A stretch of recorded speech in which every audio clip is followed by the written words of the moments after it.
How's everyone doing? Today I have 7 Blu-ray pickups right there. If you've seen any of these movies or TV shows, definitely let me know what you think of them. But now let's check them out. First up from IFC Films is 444 Last Day on Earth, starring Willem Dafoe and Shannon Lee. This is directed by Abel Ferrara, who did Bad Lieutenant, King of New York, and Body Snatchers, and Addiction as well. And as the title suggests, it's the last day on Earth. It's basically talks about a global epidemic, how the ozone layer has been completely depleted, and they can predict that 4:44 a.m. the next morning that the world is going to end. And it's basically about Willem Dafoe and his girlfriend right there, and she's a painter, so all throughout the movie she's just painting all kinds of different stuff. And actually the whole time during the painting I was like, it doesn't look very impressive, I could do that. But it definitely looked, the painting definitely came to fruition at the end of the movie, which I guess also works for the movie as a whole. And it just kind of goes over their kind of character-driven drama elements to it, and how it talks about his ex-wife and his daughter and stuff like that, and how he was a former drug addict and things like that, and just their different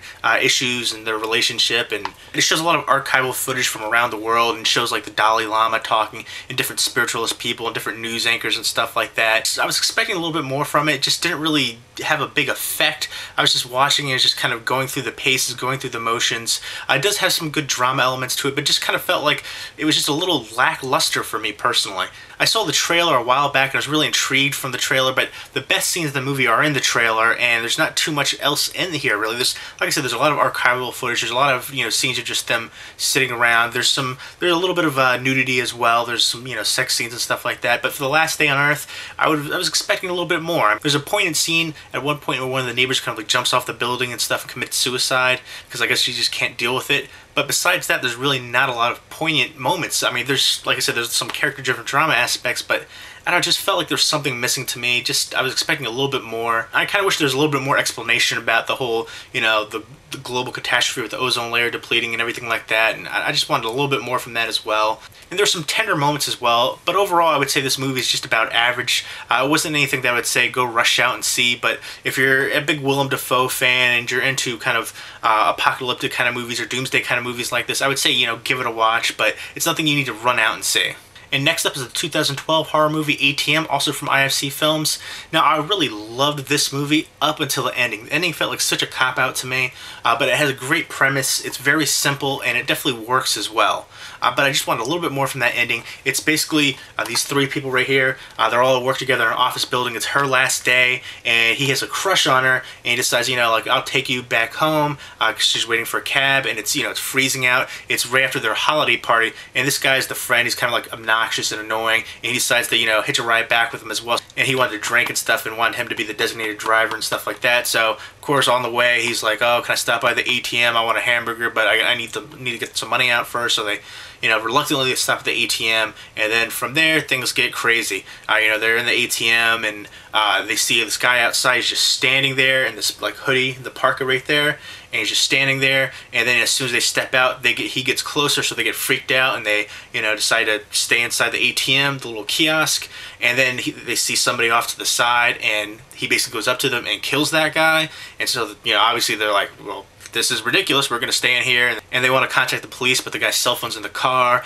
and they're trying to mess with the ATM to see if maybe the police will come out, and they're basically trying to stay away from him, and he's doing all kinds of things to get them to come out, and just basically messing with them and screwing with their heads, and there's all kinds of things that happen from there. There's some good palpable tension in here. It kind of reminds me of the movie P2 a little bit, which I actually really like that one a lot, just for the fact that it's around the holiday time, and they're kind of trapped in this setting, although it's not a parking garage, it's just an ATM.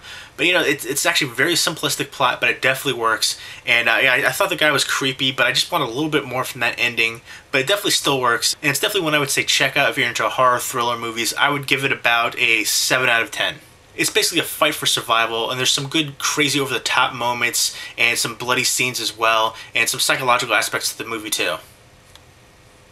This contains both the theatrical cut and the unrated director's cut. Now, there's not too much of a difference between the two. The director's cut has a little bit more during the after credits, a couple little scenes there. And next up is 2012's Break, also from IFC Films. This is a lot like the movie Buried with Ryan Reynolds, except you have Stephen Dorff in here. He's like a Secret Service agent, and he wakes up in this plastic see-through box inside of a trunk of a car, and there's a clock inside that continually counts down through different cycles, and he's getting these phone calls, and people want to know where basically the president's secret bunker is. Every so often, I guess they change the president's secret location for in case there's like a terrorist attack, and the people in there are trying to find out where that is. Of course, he's not going to give up that information, and they basically have him calling the wife and saying, we're going to take your wife hostage. And there's another guy in a car too who works for the government, and he's going to be in that same situation. They're going to kill him, and apparently they've kidnapped all these different Secret Service agent people, and they're basically using them as car bombs as well. So if they don't tell them what they need to know, they're basically blowing up these different areas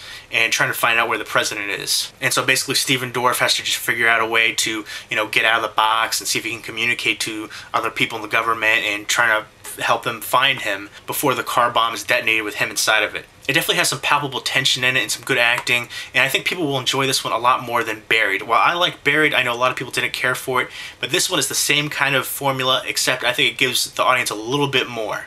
Now, I will say I thought it was kind of predictable all the way through, including the ending. I was just thinking in my mind, I was like, let me guess, it's going to play out like this, and it's exactly how it played out. And then I was like, well, let me guess, then this is going to happen, and that's exactly how it played out. That being said, though, I think it's going to be a fun ride for a lot of people, and I actually really enjoyed this one. And I would definitely recommend checking out Break. Even if you didn't like the movie Buried, I think you'll enjoy this one a lot more. And I'd give Break a 7.5 out of 10.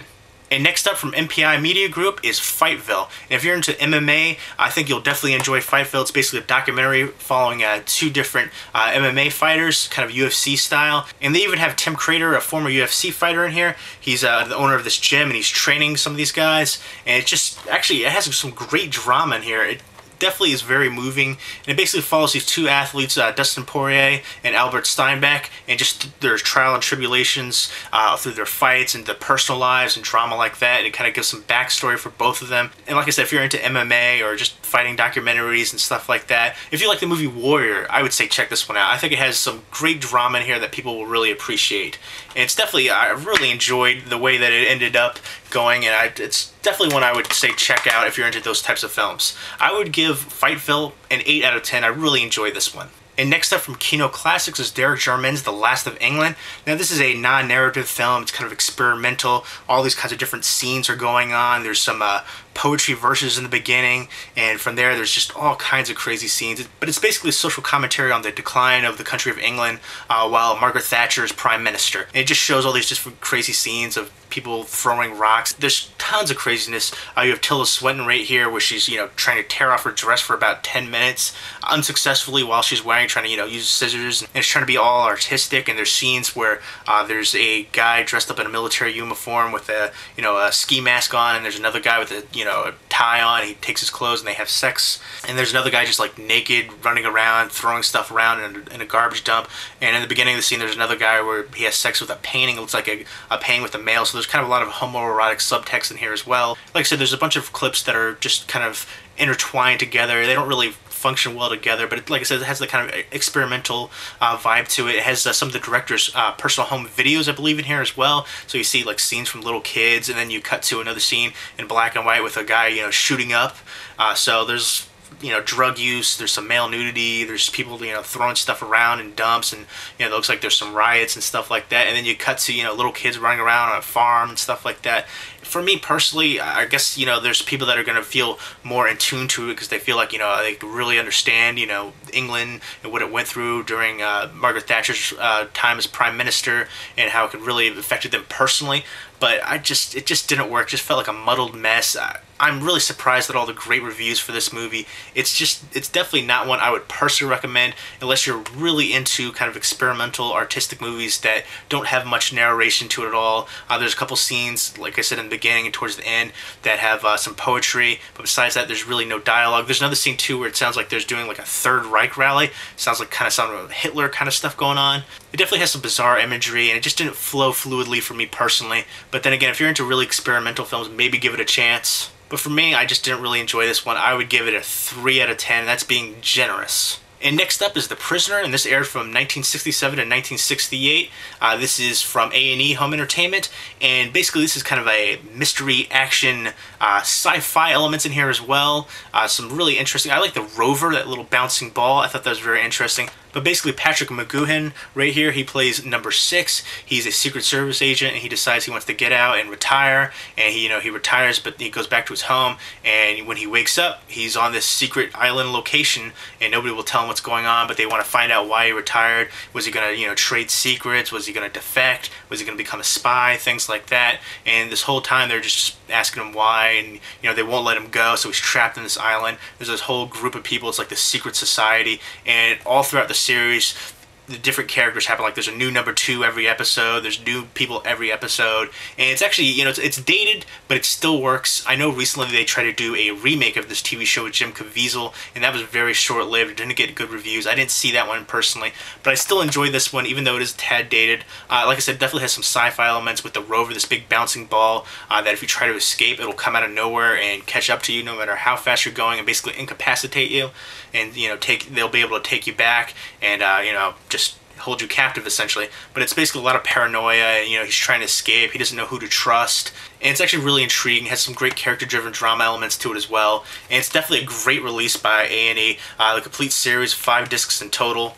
And there's just tons and tons of special features right here. Hours of exciting new bonus features, newly remixed 5.1 surround sound for all 17 episodes. And basically throughout the whole time, number 6 is trying to escape, and they have this kind of like utopian society, but it's really a prison, and everybody else is kind of just relegated to it and just kind of used to it, and they're just going along with the motions, and he's just, every time he tries to escape, and he comes with different kind of new ideas and things to try to trick people and try to get away. And they give everybody on the island a number, and he's number 6, and he's like, I am not a number, And he's taken from London, and he's put on this island called the Village, and it's basically, him being captive in here and him trying to escape, and it's definitely very interesting. Like I said, it's dated, but it still works really well. I'll go ahead and show you the release, all the different discs.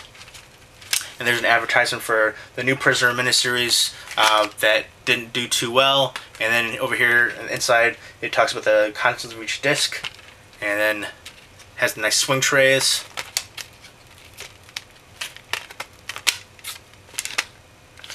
And then again, there's more information behind there about the disc contents.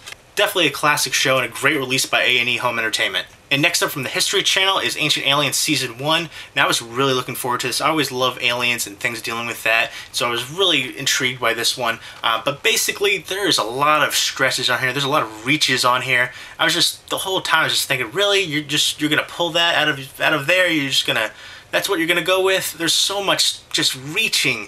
It was just, unbelievable to me. Like, they talk about the Israelites going through the desert, and, oh, they must have had aliens come down and give them this mana machine that will help them survive. It has a thermonuclear device in it. Of course, that's the most reasonable answer right there of how they survived. It's not the fact that maybe they found some water and by the ocean over there and they were able to survive that way. No, of course not. Aliens came down. Thermonuclear device that, gave them food this intricate, bizarre way.